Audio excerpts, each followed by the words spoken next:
Section 1. You will hear a telephone conversation between an employer from the Wild Dune Spa and Resort and an applicant. First, you have some time to look at questions 1 to 5.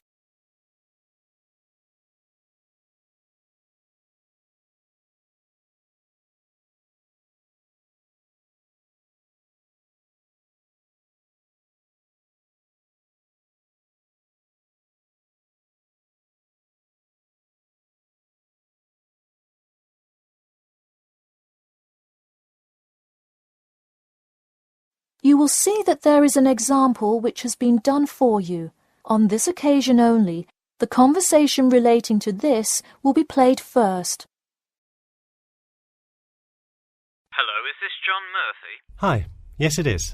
Hi John, this is Ed Heisenberg from the Wild Dune Spa and Resort, calling about your application for our lifeguard position. Do you have a few minutes to talk? Yes, absolutely. The employer says that he is calling about the application for their lifeguard position. So, lifeguard has been written in the space. Now we shall begin. You should answer the questions as you listen, because you will not hear the recording a second time. Listen carefully and answer questions 1 to 5. Hello, is this John Murphy? Hi, yes it is. Hi John, this is Ed Heisenberg from the Wild Dune Spa and Resort, calling about your application for our lifeguard position. Do you have a few minutes to talk? Yes, absolutely. Great, could you give me your address? Sure. My address is 45 Elsinore Court. I'm sorry, was that Eleanor? Could you spell that for me? Sure, it's Elsinore. E-L-S-I-N-O-R-E. Okay, thanks. And is this the number we should reach you at in the future? 099885767? No, that's my home phone. But let me give you my mobile number instead. 077 896 245. Call me on that one. Okay, I'll make a note of that. Could you tell me your availability? Sure, I'm usually available during afternoons or weekends. I'd prefer not to be scheduled on weeknights because I work part-time as a waiter. That shouldn't be a problem, since we don't stay open very late anyway. And do you have any other employment experience? Yes, I've worked at a few other places. I was the baseball coach at Richmond High School last season. I see. And do you have any other experience that you would like us to note on your application? Yes. Last year I worked at the beach as a rescue diver. Rescue diver? That sounds intense. Well, it's really just like being a lifeguard, except in the ocean instead of pool. So kind of like being a lifeguard at the world's largest pool. I see. Before you hear the rest of the conversation, you have some time to look at questions 6 to 10.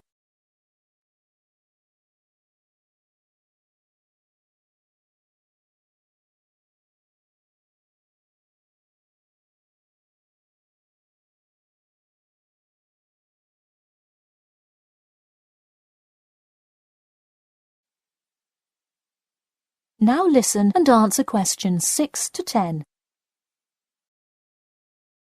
So could you tell me about the relevant skills you have? I'm guessing a lot given your experience. I'm CPR certified and have 2 years of diving experience. Great, it sounds like you are well qualified for this position. When does your CPR certification expire? I think in November, but let me quickly check my CPR card. Actually, it expires in October. Okay, so regardless, you have it through the end of the summer. When is your ideal time to work? Since I work in the restaurant on weeknights, I like weekends best, specifically Saturday mornings. I see. We do already have a lot of staff available on Saturdays, but I do need an early morning shift lifeguard. How early could you work Saturday morning? I can get there by 6 o'clock if need be. You'll be happy to know we open a little later than that, but I'll put you down for Saturday mornings here. Oh, awesome. I can't wait to get started. How about you come in next Saturday, the 12th? That sounds good. Great. We can figure out other shifts for you to work when you come in then. One last thing, just out of curiosity, where did you hear about us? I heard your ad on the radio while I was driving this morning. You know, I think you're the first person who has responded to our radio ads. It's almost always people who have seen us in the newspaper. Yeah, I don't have time to read through the newspaper every morning. I have plenty of time in the car to listen to radio ads. That makes sense. Well, thanks for your time, and we'll look forward to seeing you on the 12th. That is the end of section 1. You now have half a minute to check your answers.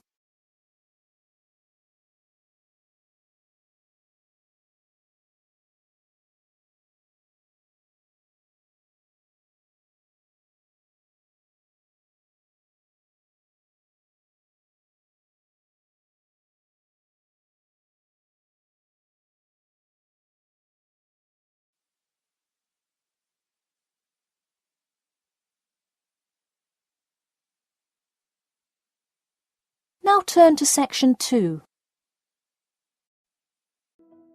Preparing for IELTS? Still practicing on paper, but planning to take the computer-based test? At IELTS1stopcbt.com, you can practice listening and reading in the exact computer-based format. Experience the timer, the screens, and the tools, just like the real exam. Get used to computer navigation and time management. Improve your speed and accuracy. Practice anywhere, anytime, on your device. Join thousands of students who are practicing smarter, not harder. Visit IELTS1stopcbt.com. Section 2. You'll hear part of a free class about safety around campus. First, you have some time to look at questions 11 to 14.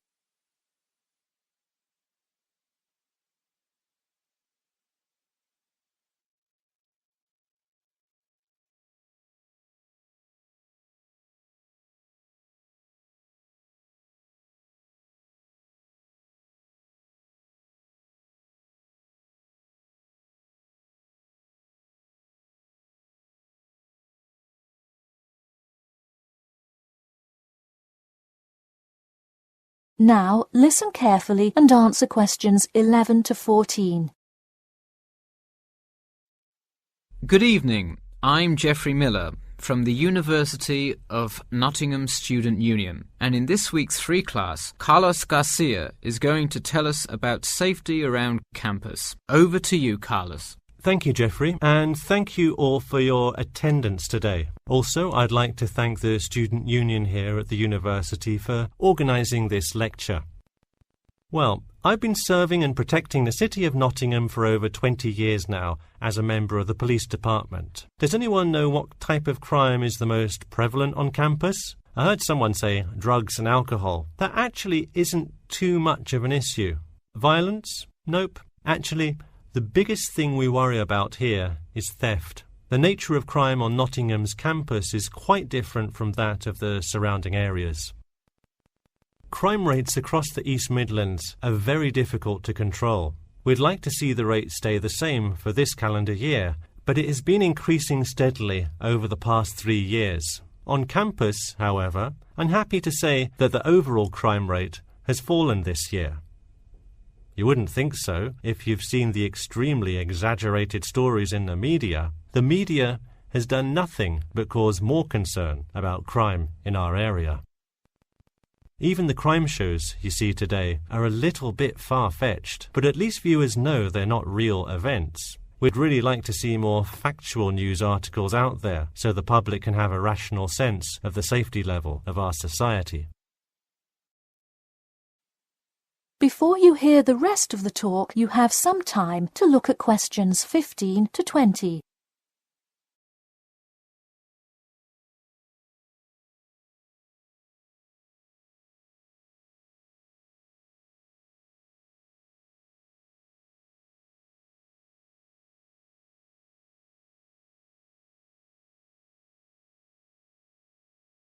Now listen and answer questions 15 to 20. Okay, let's move on to what to do when you see a crime. Do not get involved if at all possible, And do not draw too much attention to yourself by running away in a conspicuous manner. Though most likely, and hopefully, you will not have to experience this situation, if you are being mugged, please do not try to resist.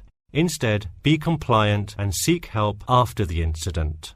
Like I said, though, it is highly unlikely that you will find yourself amidst a crime, but it is important to be prepared should it ever happen. We find that educating students and staff on the correct precautions to take is the best way to increase your safety. Just remember to be smart when you're out late at night and avoid any area or person that looks suspicious. I know it sounds obvious, but I cannot stress this enough. It's also not a bad idea to have your mobile phone with you at all times, but be careful. If you're chatting on your smartphone on your way home, you're a prime target for thieves. I'd like to see a show of hands. How many people have left work or the library after 10 p.m. to go home before?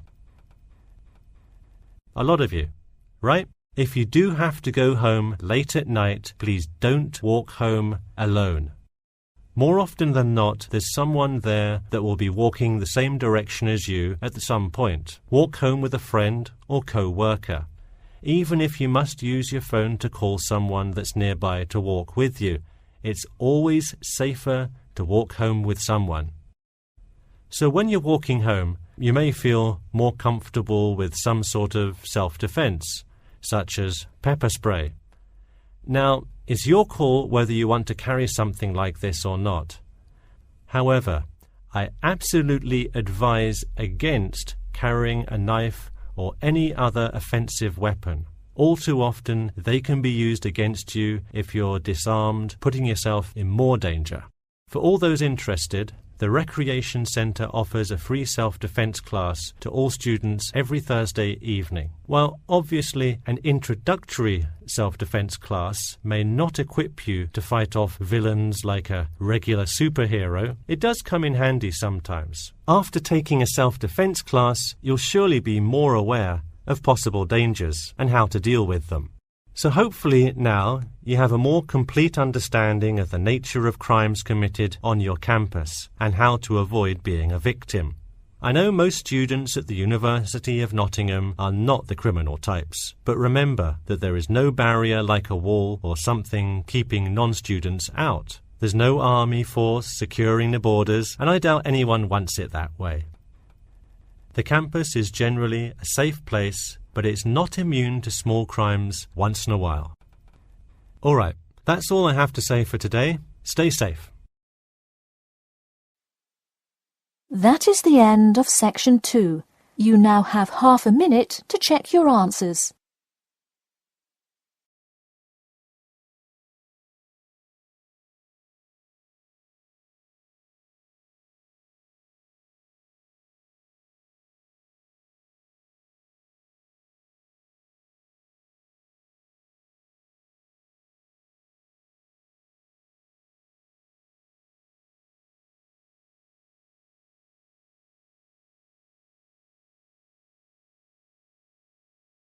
Now turn to section 3. Section 3. You will hear a student called Bobby talking to his tutor about the research project. First, you have some time to look at questions 21 to 23.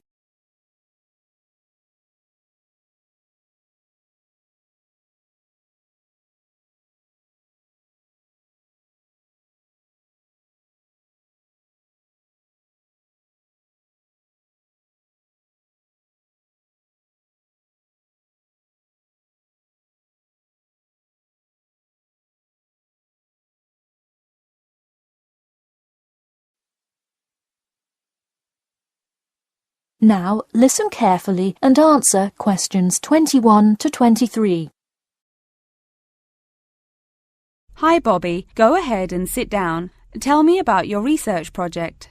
Well, I decided to research football and keys for success on a football team. That sounds great. What are the guidelines for the test? Did the teacher talk to you about it in class? No, everything is on a handout that was passed out. It says that the first draft is due at the end of next week, and the second and third are due later on in the month. I don't understand why we have to keep revising and fixing it. Is this assignment really that important? Well, this project is a major requirement for passing 11th grade English and will go on your permanent record. Oh, really? Does that mean it will affect what English level I am placed in next year? Well, not exactly. You need a good grade to move on, but it is your overall grade and teacher recommendation that determines what level of English you are placed in next year. Anyway, tell me about your topic choice. Do you play football? Well, actually, it's because my father loves the sport. He watches it every weekend. Cool. It's a good idea to report on something you're interested in.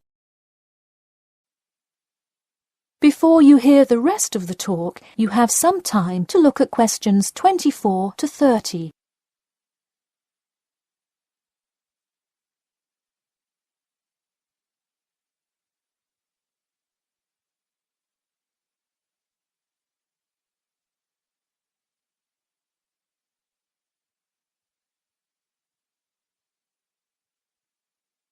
Now, listen carefully and answer questions 24 to 30. I see you worked hard calling players and the head coach to talk, so let's see what information you got. Well, you have to listen carefully to the first call on the recording. It's really hard to hear because the background noise is louder than the person's voice. Yes, it is a bit tough to discern. I'm afraid the player's answer is too short as well. You will have to interview him again and try to get him to give a better answer. Okay, I thought that might happen. I will call him again tomorrow. Moving on, let's look back at this question. You asked, tell me about a time when you learned a major life lesson through playing football and explain how that has shaped the person and player you have become now and how you hope to pass on that lesson. It is a great idea for a question, but in an oral interview it is far too complex. I would advise you to break it up into multiple parts to get a better response. I guess you're right. I wouldn't want to have to provide an answer to a question like that. I will simplify it. I found that when I asked players this question, it took too much time because they were struggling to answer the question completely. In fact, this is the question Joe Billings was answering when the tape ran out. He did tend to ramble on all the questions, didn't he? He sure did. I would recommend that when you go back and interview players again, that you use a more sophisticated recording device. This recording is spotty, which indicates that the equipment wasn't working consistently. Okay, I guess it probably wasn't the best idea to use the sound recorder on my phone. Hey, could you give me some feedback on the content of the report itself? Sure.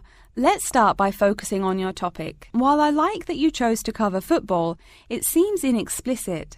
The keys for success of a player and team is quite an interesting topic, but what is your thesis? That is to say, what conclusions can you draw from your research? I would suggest coming up with a strong thesis statement and then shaping your report based on that. Is it really too vague? I put a whole lot of facts into it. I list the top 10 goal scorers in football history and later on provide statistics for a few of the most famous coaches and their records as coaches. I think that's great that you included these facts, but I think you focus too much on the facts and not enough on connecting these facts to make your point.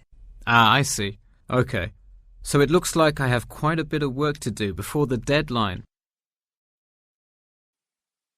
That is the end of section 3. You now have half a minute to check your answers.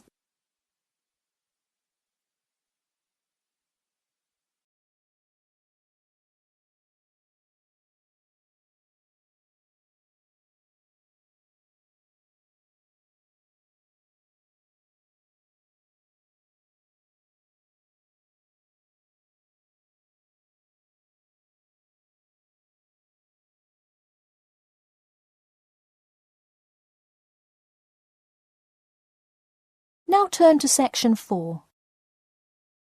Section 4. You will hear part of a lecture about how to give a quality speech. First, you have some time to look at questions 31 to 40.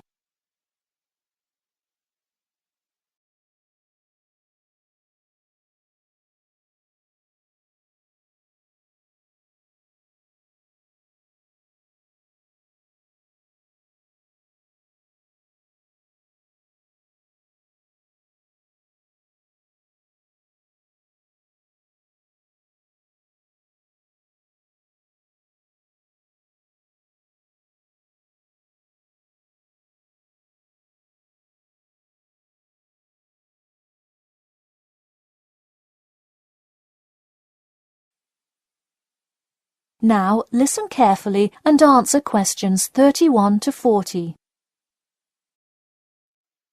Good morning. Today I am going to cover the daunting task of giving a quality speech, a thought that makes most of us cringe. In fact, 90% of all people feel nervous about public speaking, about 10% of whom are described as genuinely terrified.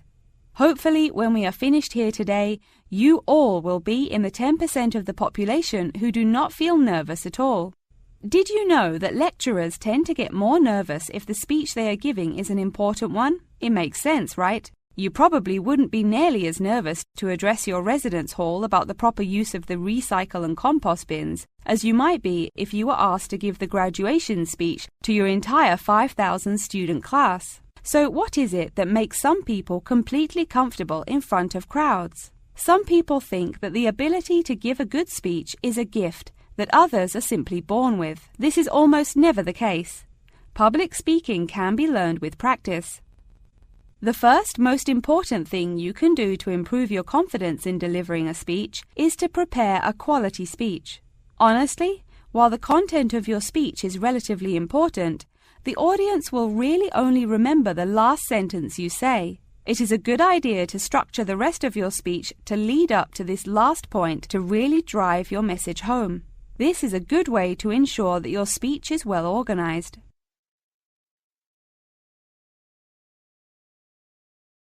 Once you are confident in the quality of the speech you have written, the rest is just about your stage presence. Let's go through some do's and don'ts of public speaking. First, you want to command the attention of the room. Do not, I repeat, do not proceed with your speech until the audience is paying attention. Even Martin Luther King Jr.'s I Have a Dream speech wouldn't have made any difference in the world without the undivided attention of his audience. To continue with the I Have a Dream example, one of the reasons that MLK was such an effective orator was his ability to speak with passion and engage with his audience. That sort of charisma does not come from reading straight from paper. Don't get me wrong, it is a good idea to write your main ideas down on a note card, sheet of paper or something. But one factor that will consistently lead to a boring, forgettable speech is writing down your entire speech. Do not write your full speech down. If you are constantly reading your paper, you are not making eye contact with your audience, and thus failing to really express the feeling that goes with your ideas. I advise you write 1 or 2 ideas, so if you suddenly draw a blank, you have something to jog your memory. If you've written a good speech that you believe in, those ideas should be sufficient to keep you on track. Once you have those ideas written down, give your speech a few practice runs in front of the mirror, into your sound recorder on your phone, or with a friend before it comes time to address a crowd. That way, you can hear how the ideas come across, make sure there are no abrupt transitions, and find out whether you are talking too fast or too slow. Timing is important. Make sure you time yourself beforehand to see how long your speech is. That is pretty much it. With practice, you'll be able to deliver an expert speech that engages and even maybe inspires your audience. Just remember, speak with emotion. No one wants to listen to someone reading from a script. As I come to a close in my speech, I'll point out that I have employed all of these tips that I have covered. I practiced my speech ahead of time and timed it, and I can even show you my one small index card with just 3 simple bullets on it. It's as easy as that.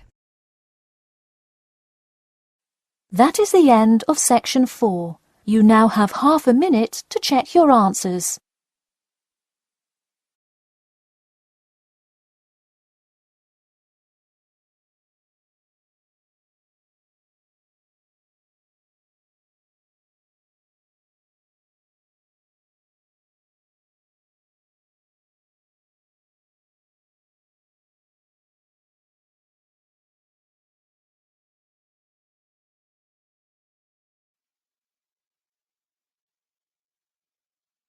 That is the end of the listening test.